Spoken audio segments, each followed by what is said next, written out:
Good evening. We present the news summary for today, Monday, the 20th of January. All state primary and secondary schools began their new school year today.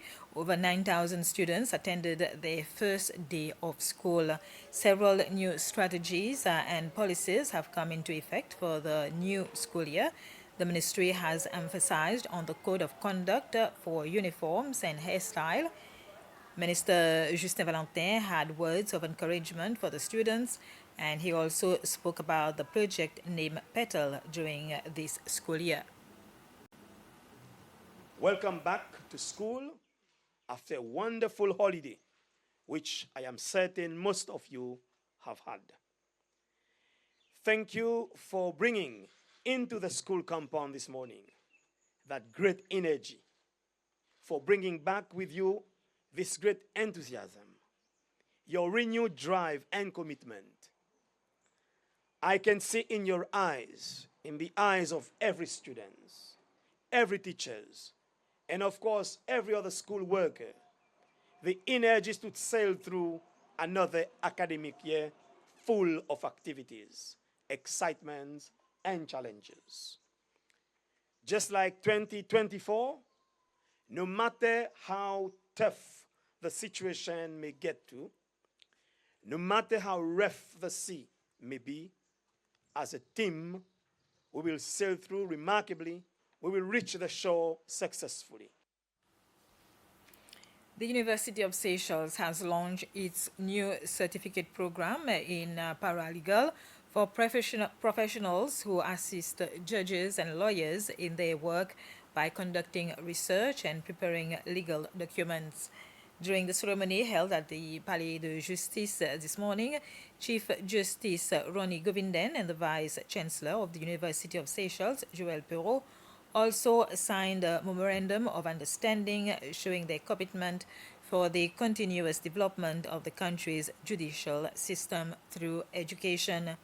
When launching the course, the Dean of the Faculty of Business and Sustainable Development, Dr. Michael Hall, said the University of Seychelles offer courses that are short but have a lot of impact. We are the first university to actually make a strategic move to provide shorter, more direct, impactful programs. And universities in the UK and the US are now following what we have done. It's not going to be one of those programs of where students will be able to simply cite cases or precedences of which has been done. It is about using the knowledge which impacts on your professional practice to how to be able to engage with the literature and with the evidence which is presented to you, in order for your colleagues to do their job better.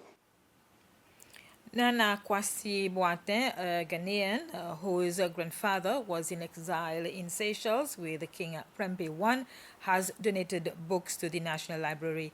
The donation was made during a morning ceremony in the presence of First Lady Linda Ramkalawan. The activity marks a continuation of events to commemorate the centenary of the return of King Prempeh and strengthen relations between Seychelles and Ghana. It was the Secretary General of the National Institute for Culture, Heritage and Arts, David André, who accepted the donation of books by Nana Kwasi Boateng to the National Library. The volumes I present to the National Library of Seychelles today are not just collections of words. They are carriers of wisdom, chronicles of our shared history, and bridges to the future we aspire to build together. Ghana and the Seychelles, though geographically distant, are united by the deep richness of our cultures and the enduring strength of our people.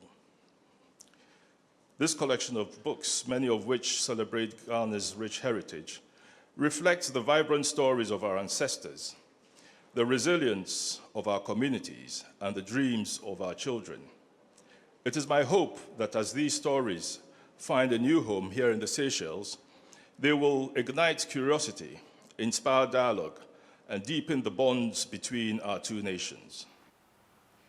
And the wife of the king of the Ashanti Kingdom of Ghana, Lady Julia Osei Tutu, accompanied by her delegation, paid a courtesy call on President Wavel Ramkalawan this morning. The main objective of the visit was to promote cultural collaboration between Seychelles and Ghana. The president came to Kumasi and met us. He did invite me, so it was more of a private visit. But then also to help with the book launch, one of our citizens, Nana Boatin, generously gave 100 books to the library, and so I was here to help also do that inauguration. We talked about a lot of things, his visit to Kumasi, and also a few other things that we can do here together, promoting cultural collaboration, especially with the Prempeh story and how to promote that and make people realize our history together, our shared history together, and how much more similar Africa is and all the things we can do together. And this was the news summary. Thank you for your attention.